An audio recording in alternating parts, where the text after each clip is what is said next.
사람의 영광을 하나님의 영광보다 더 사랑하였더라. 아멘.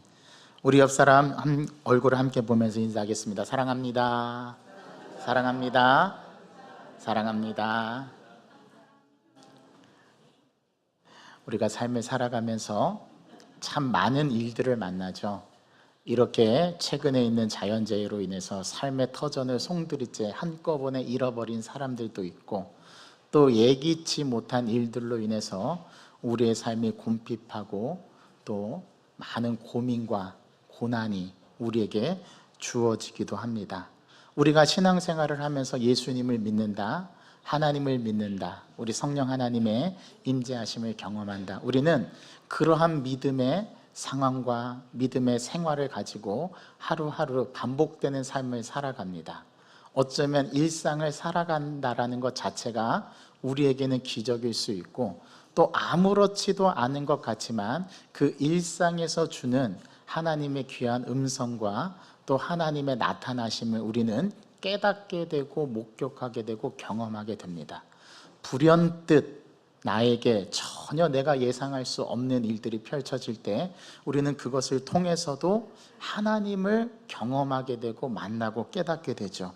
그 신앙의 고백이 신앙생활을 하면서 살아가는 저와 여러분들의 믿음의 고백이지 않습니까? 예수님께서 요한복음을 통해서 수많은 표적을 보여주셨습니다. 이 표적은 단순한 표적이 아닙니다. 하나님이 어떤 분이신가가 드러나고 이 표적을 직접 행하시는 예수님이 누구신가를 넘어서서 그분이 우리에게 무엇인가를 알려주는 분으로서 나타나는 표적이죠. 그래서 그 표적은 우리의 과학적인 사실을 넘어섭니다. 초월적이라는 말씀이죠. 이 초월적인 사건이 가시적인 눈 안에 우리가 보여지게 되고, 그것을 보고 그 놀라운 광경을 두 눈으로 목도할 뿐만 아니라 우리 안에 알미 일어나고 깨달음이 일어나서 저분이 과연 누구이시기에 바다와 바람도 순종하게 하는가라고 사람들이 놀랄 정도로 예수님께서 행하시는 일들을 직접 목격했다라는 것이죠. 그리고 그 표적과 기적의 능력은 우리가 상상할 수 없을 정도의 놀라운 위력과 능력을 가지고 있습니다. 그리고 그게 우리가 살아가는 삶의 세계 속에서 일어나고 있다라는 사실이죠. 그런데 유대인들은 예수님의 말씀을 듣고도 그 표적을 보고도 믿지 않았습니다. 예수님은 믿지 않는 무리들에게 너희에게 아직 빛이 있을 동안 빛을 믿으라, 그리하면 빛의 아들이 되리라고 36절에 말씀하시고서는 그들을 떠나가 숨으셨다라고 36절 첫 절은 우리에게 가르쳐 줍니다. 여러분, 예수님께서 유대인들이 무서워서 숨은 것이 아닙니다. 숨으신 이유도 37절에 분명하게 말씀해 주고 있는데요, 많은 표적을 그들에게 행하셨지만 그들이 믿지 않았기 때문에 그들을 물러가셔서 예수님께서 숨으셨다라고 이야기합니다. 또 예수님께서 숨으신 목적은, 그 이유는 이미 우리가 지난 시간에 말씀을 통해서 확인해 봤죠. 유대인들이 아닌 헬라인들이 명절 때 예루살렘으로 모여들었습니다. 명절이 되면 모든 흩어졌던 유대인들은 이 성지인 예루살렘으로 모여서 그곳에서 하나님께 제사를 드리고 희생의 제물을 드리며, 남자들은 1년 3번 하나님께 보이는 유대인들의 전통에 따라서 명절을 지킵니다. 아마도 이 명절은 유월절이었던 것 같습니다. 유월절에는 희생양을 잡아서 좌우 분의 임방과 설주에다가 이 피를 바르고 행하는 유월절 예식을 행하게 되죠. 그 유월절을 지키기 위해서 흩어졌던 모든 유대인들이 예루살렘으로 모여서 희생의 제물을 드리는 거죠. 그때 헬라인들도 이 예수님의 소문을 듣고 와서 예수님을 만나 뵙기를 청하는데, 직접 예수님께서 만나 주시지 않을 것 같으니까 빌립이라는 헬라어 이름을 가지고 있었던 빌립에게 찾아가서 청탁을 하게 되죠. 너의 선생님을 좀 만나게 해달라, 예수님을 좀 만나게 해달라. 우리가 소문을 듣고 그분이 누구신지를 보기 위해서 왔다, 그분의 가르침과 말씀을 듣기 위해서 왔다라고 그분을 만나기를 소망하는 마음으로 빌립에게 찾아와 부탁을 하죠. 빌립이 다시 안드레에게 가서 이 얘기를 하고 빌립과 안드레, 즉 헬라식 이름을 가진 이 두 사람이 예수님께 가서 헬라인이 예수님을 만나기를 원합니다라고 예수님께 가서 고합니다. 그때 예수님께서 전혀 생뚱맞은 대답, 전혀 이 본문에서 맞지 않는 대답을 하시는데, 이제 인자가 영광을 얻을 때가 왔다. 지금까지는 때에 대해서 내 때가 아직 이르지 않았습니다, 내 때가 아직 아닙니다 라고 거부하셨던 예수님이 이제 인자가 영광을 얻을 때가 되었다라고 말씀하시면서 헬라인을 만나주시고, 그 헬라인을 만나주셨을 때 가르침을 주셨던 말씀이 저와 여러분들이 너무나 잘 아는 말씀, 요한복음 12장 20 몇 절이죠? 네, 24절 말씀, 여러분들이 잘 아는 말씀. 내가 진실로 진실로 너에게 이르노니 한 알의 밀이 땅에 떨어져 죽지 아니하면 한 알 그대로 있고 죽으면 많은 열매를 맺느니라. 이러한 맥락 속에서 이 말씀이 주어졌다는 사실도 우리는 지난 시간에 말씀을 통해서 확인해 보았습니다. 여러분, 예수님이 유대인들이 무서워서 숨은 것이 아닙니다. 숨으신 이유는 그들이 예수님의 표적을 보고 믿지 않았기 때문에, 예수님을 거부하셨기 때문에, 그래서 예수님이 숨으시고 한 발자국 뒤로 물러나셨답니다. 그러나 사람들은 전혀 알지 못했습니다. 자신들의 무지와 예수님을 믿지 않음이 결국 예수 그리스도를 십자가에 못 박게 내어주고, 그로 인해서 수많은 표적과 진리의 말씀을 듣고 보고 알면서도 깨닫지 못하고 예수님을 믿지 않는 단계로 나아갔다는 것은 우리에게 굉장히 심한 충격을 줍니다. 저와 여러분들이라면 그 표적과 주님의 가르침을 직접 들었다면 다 믿었을 텐데 말이죠. 그런데 어찌 오늘 성경에 등장하는 유대인들은 예수님을 거부하고 믿지 않게 된 것일까요? 오늘 그 이유를 예수님께서 정확하게 구약의 말씀을 통해서 우리에게 말씀해 주십니다. 요한복음은 해답을 정확하게 제시해 줘요. 왜 그들이 믿지 않았는가? 오늘 첫 번째 이유를 우리에게 말씀하고 있는데요, 그들이 가진 것을 놓을 수 없어서랍니다. 그리고 예수님은 그 가진 것을 놓을 수 없다라는 그 이유에 대해서 구약에 이미 예언되었다라고 말씀하시면서 이사야 선지자가 예언한 예언의 말씀을 그 증거로 제시합니다.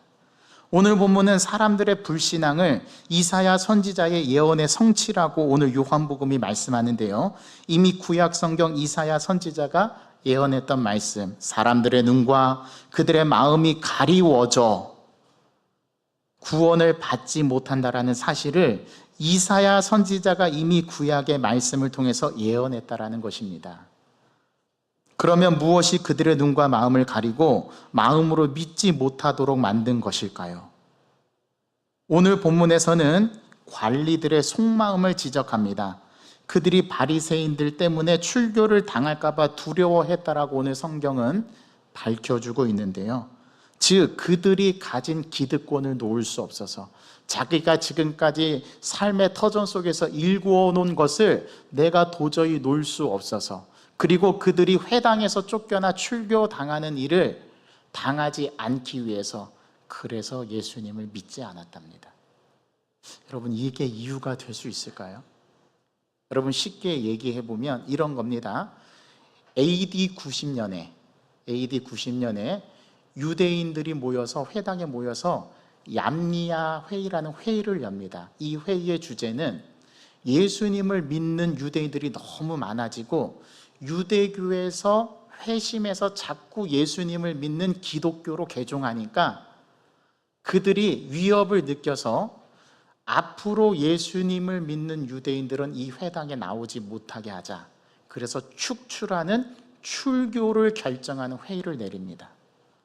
그래서 만약에 유대인들이 유대교의 예법과 제사로서 하나님 앞에 예배하지 않고 예수 그리스도를 믿는 그 믿음으로 구원받는다라는 복음의 진리를 전하고 예수를 믿는 자들, 즉 유대교에서 기독교로 회심을 하게 되면 그들을 회당에서 쫓아내서 그들이 지금까지 누리던 모든 사회적 지위와 종교적인 보호, 그리고 종교적으로 누릴 수 있었던 모든 기득권을 박탈하고 그들을 회당에서 쫓아내는 일들을 회의로서 결정하게 된 겁니다.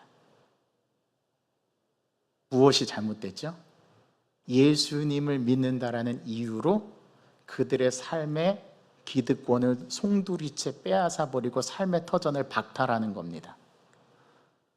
그래서 출교당하지 않으려고 나는 속으로 예수님을 믿지만 겉으로는 유대교에 속해서 살아가야 하는 것 때문에, 그래서 그들은 예수님을 거부하고 믿지 않았다라는 거예요. 여러분, 이 국교가 이슬람교인 나라들은요, 주민등록증에 자기 종교를 표시하게 되어 있습니다.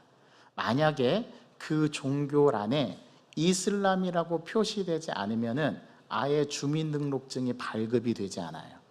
주민등록증이 발급되지 않으면 그들은 사회적인 모든 유익을 누릴 수 없습니다. 그 국가에서 지원하는 모든 지원책을 받을 수가 없어요. 의료, 국가 정책, 사회 보장, 모든 것들이 박탈되게 됩니다. 그래서 이슬람교는 회심하기가 너무 어려워요.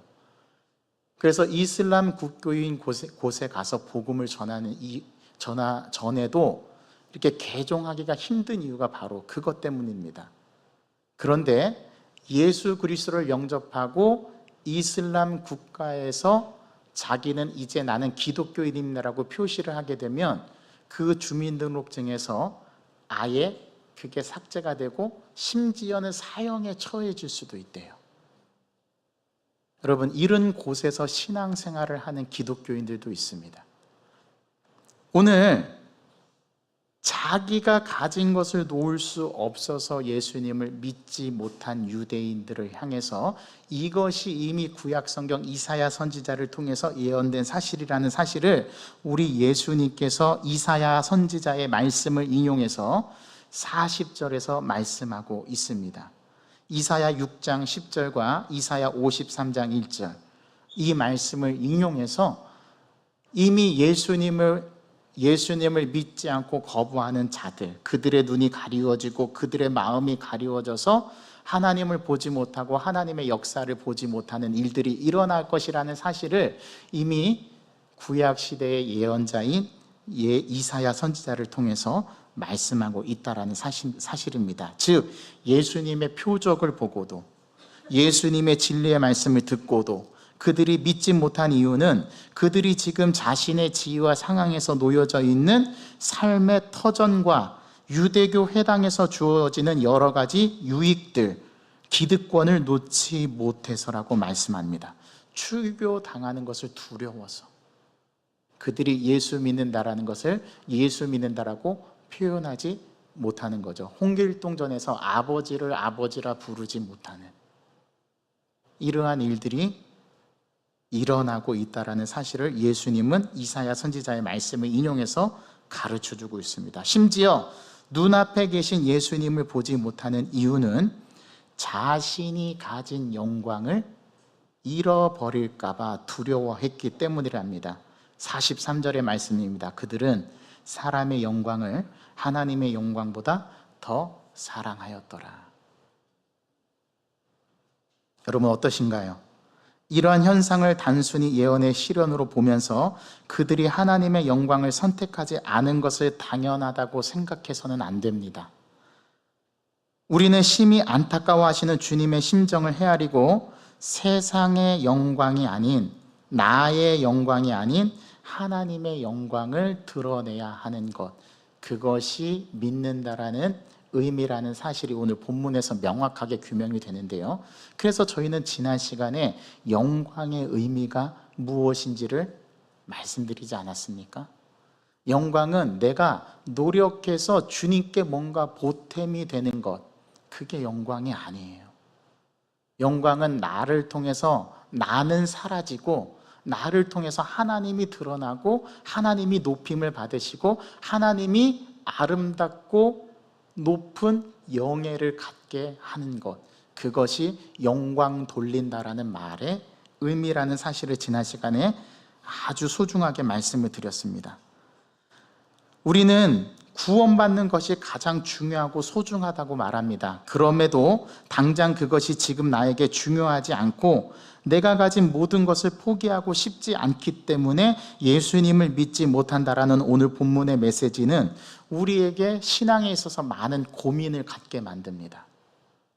혹시 이런 모습이 나의 모습은 아닐까? 오늘 이 말씀은 우리에게 도전하고 있는 거죠.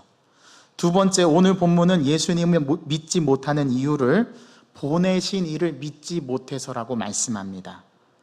예수님을 믿지 못한 두 번째 이유는 예수님을 보내신 분, 즉 하나님을 믿지 못해서입니다. 그래서 예수님도 못 믿는 거죠. 예수님을 믿는 자는 예수님을 보내신 이, 즉 하나님을 믿는 자들입니다. 이것은 예수님께서 직접 하신 말씀입니다. 역으로 말한다면 사람들이 예수님을 불신하는 이유는 예수님을 보내신 하나님을 믿지 않기 때문이라는 거죠. 당시 유대 사회는 율법 중심의 공동체였지만 예수님은 그들이 하는 말과 또는 그 속마음이 다르다는 실상을 이미 알고 계셨습니다. 오늘도 그 모습이 드러나지 않습니까? 출교를 당할까 봐 예수님을 믿으면서도 예수님을 믿는다라고 말하지 못하는 거죠. 그들의 마음과 눈에 하나님을 향한 믿음이 없기 때문에 예수님이 눈앞에 계심을 알아차리지 못한다라는 사실입니다. 그걸 눈이 가리워졌다, 귀가 닫혔다라고 이사야 선지자가 예언한 것입니다.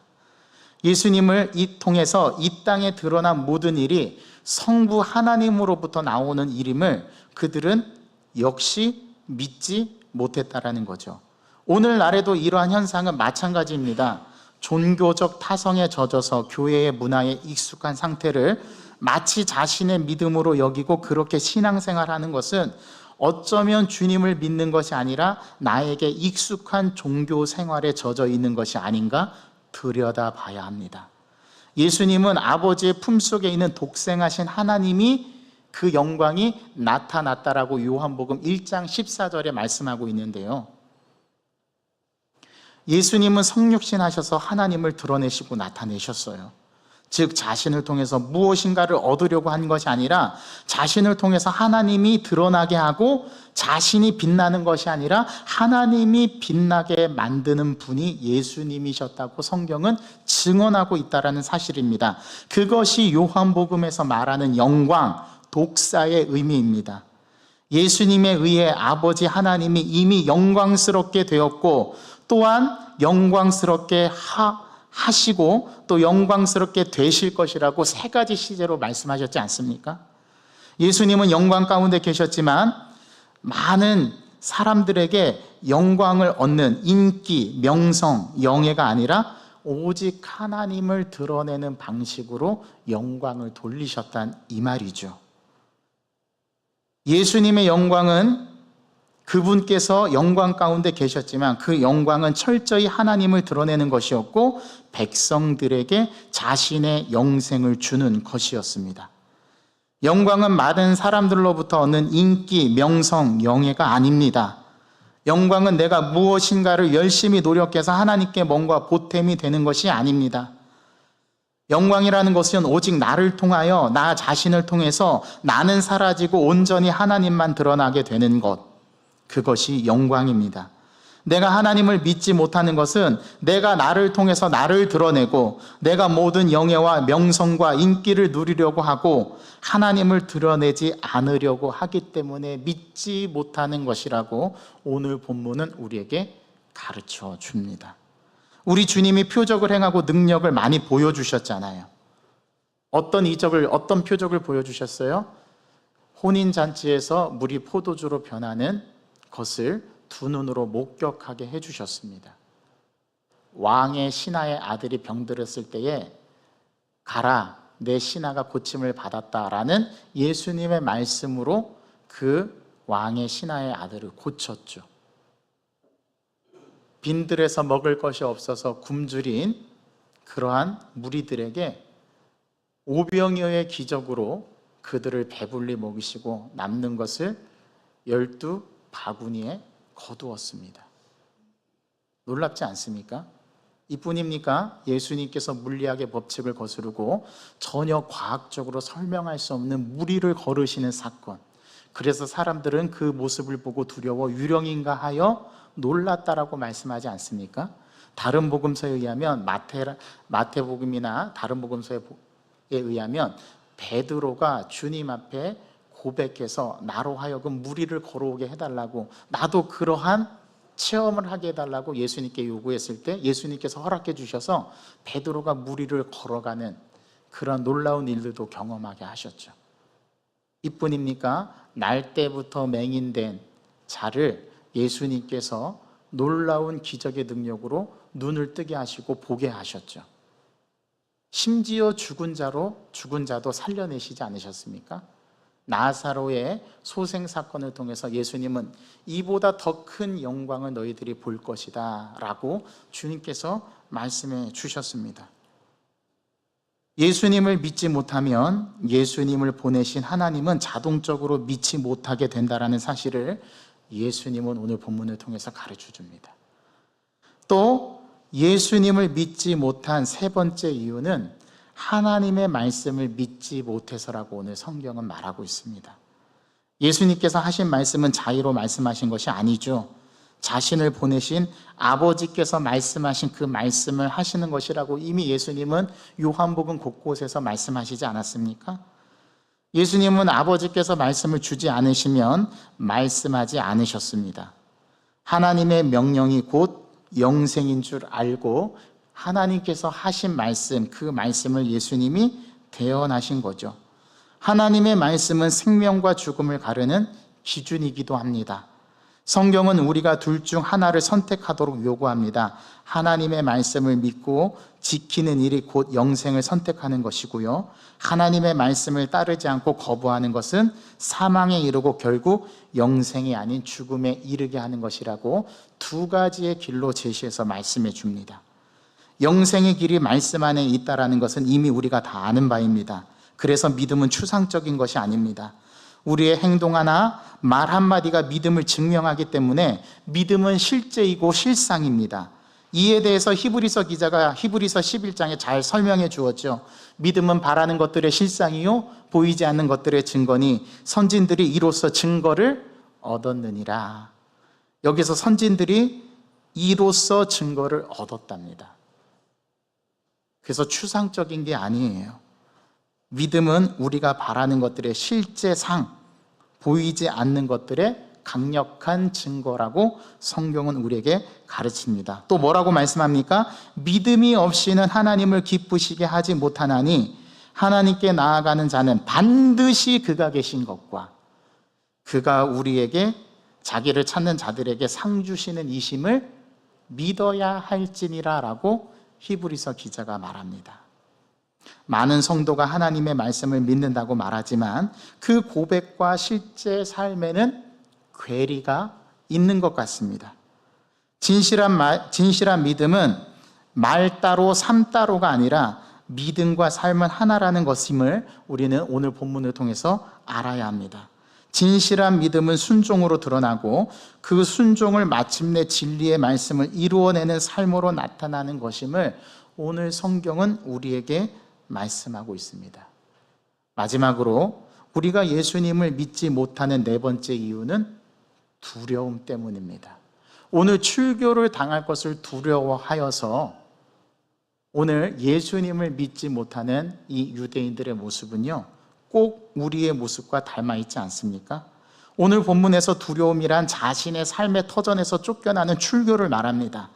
당시에 회당에서 쫓겨난다라는 것은 공동체에서 이탈하는 것을 넘어서서 삶에서 다른 사람들의 시선과 모든 사회적 지위를 잃어버리는 것을 말합니다. 더구나 유대인들의 회당에서 쫓겨난다라는 것은 중차대한 죄를 짓고 공동체에서 쫓겨나는 것을 의미하였기 때문에 사회적 일원으로 삶을 유지하기가 매우 어려웠다라는 사실입니다. 그래서 유대인들은 다 모두 회당에 속해서 회당에서 예배를 드렸던 것입니다. 그래서 유대인들은 참신앙이 무엇인지 알았어도 그들의 전통과 관습 때문에 또 그들이 유대교에서 주는 유익을 자기의 삶에서 누리지 못한다라는 두려움 때문에 주님께서 말씀하신 진리를 따르지 못하고 예수님을 믿지 못하는 결과로 나아갔다라는 사실입니다. 유대교 안에 속하면 많은 것을 누릴 수 있는 것들이 보장되었기 때문에 요한복음은 이러한 배경을 잘 설명해 주고, 날 때부터 맹인된 자를 주님께서 고쳐주신 사건 때문에 유대교 지도자들 안에서 소동이 일어났을 때 그 자초지종을 알아보기 위해서 유대교 지도자들이 날 때부터 맹인된 자들의 부모를 소환해서 조사를 벌이지 않았습니까? 그때 그 부모가 그 소환해서 조사를 벌이는 유대교 지도자들에게 뭐라고 대답했는지 여러분 똑똑히 기억하시죠? 내 아들이 성인이 되어서 사리 분별하고 다 알기 때문에 차라리 내 아들에게 가서 물어보십시오 라고 유대교 지도자들에게 답변을 거부합니다. 그리고 나서 덧붙여진 설명이 무엇이었죠? 이들은 예수를 믿는 자들을 회당에서 출교하기로 결의함을 들었기 때문이고 알기 때문이라고 요한복음 저자가 설명을 해주지 않았습니까? 그래서 그의 부모는 자기들이 예수님을 믿는다라는 것을 밝히지 않습니다. 출교당하지 않으려고 말이죠. 여러분, 두려움의 대상이 사람이 되면 하나님을 올바르게 볼 수 없습니다. 진짜 두려워할 대상은 사람이 아니라, 자신의 삶의 터전을 잃어버리는 것이 아니라 우리의 몸과 영혼까지 멸하실 수 있는 하나님이시라는 사실을 깨닫는 것입니다. 이처럼 우리 앞에 놓여진 두려움 때문에 진리를 알고도 표적을 보고서도 믿지 못하는 일들이 발생한다면 그것은 참 믿음이 아닐 것입니다. 우리 삶에서도 분명 하나님의 능력과 진리의 말씀이 나를 사로잡아 주님을 믿게 하는 내적 믿음의 동요가 있어도 내 삶을 지고 있는 악한 영들의 역사와 삶의 중요한 것들을 포기하지 못하라는 삶의 모습이 우리 안에 있다라는 냉혹한 믿음의 현실을 우리는 보아야 합니다. 주님을 믿고 그리스도인이 되었다라는 선언을 하지 못하도록 두렵게 만드는 요인이 무엇인지를 우리 스스로 돌아볼 수 있어야 한다라는 것입니다. 오늘 이러한 이유 때문에 예수님을 믿지 못한다라는 이 예수님의 말씀은 43절 한 구절이 종합적으로 우리에게 설명해 줍니다. 여기서 그들은 예수님을 믿지 않는 자들이죠. 그들은 사람의 영광을 하나님의 영광보다 더 사랑하였더라. 이 말씀을 다른 말로 말씀드리면, 예수님 외에, 하나님 외에 다른 것을 더 사랑하면 하나님을 믿을 수 없다라는 말과 동일한 동의어라는 사실을 우리는 이 말씀을 통해서 깨닫기를 원합니다. 예수님을 믿는다는 것이 무엇일까요? 나를 통하여 하나님을 드러내는 것보다 나를 통하여 나를 드러나는 것을 더 사랑하게 되면 우리는 하나님을 믿을 수 없을 뿐만 아니라 하나님이 보내신 아들 예수도 믿을 수 없다라는 사실을 오늘 본문의 말씀은 우리에게 정확하게 가르쳐 줍니다. 우리의 신앙, 우리의 믿음은 하나님의 영광을 사람의 영광보다 더 사랑하는 것임을 오늘 이 말씀을 통해서 깨닫는 저와 여러분 되시기를 간절히 소망합니다. 하나님, 우리가 예수님을 믿지 못하는 이유를 예수님께서는 4가지로 오늘 본문을 통해서 가르쳐 줍니다. 우리가 살아가는 삶의 생활 속에서 정말 우리가 예수님을 믿지 못하는 이유가 나에게는 무엇일까요? 예수님께서 나의 삶 가운데 동행해 주시고 깨닫게 해 주시고 말씀을 통해서 깨우쳐 주시지만 우리는 깨우친 말씀만큼 주님을 믿고 가는 자들인지 오늘 이 말씀을 통해서 나의 믿음 없는 이유를 보게 하시고 깨닫게 해 주셔서 이제는 믿음 없는 자가 아닌 믿음을 소유한 자로서의 삶으로 변화된 오늘 이 예배를 통해서 결정적으로 나의 인생의 삶이 바뀌는 놀라운 역사를 오늘 이 말씀을 통해서 이루어 가길 원하오니 주여 저희들을 붙들어 주시고 저희들을 긍휼히 여겨주시고 불쌍히 여겨 주옵소서. 예수 그리스도의 이름으로 감사하며 기도하옵나이다. 아멘. 우리 다 같이 자리에서 일어나셔서 오늘 주신 말씀을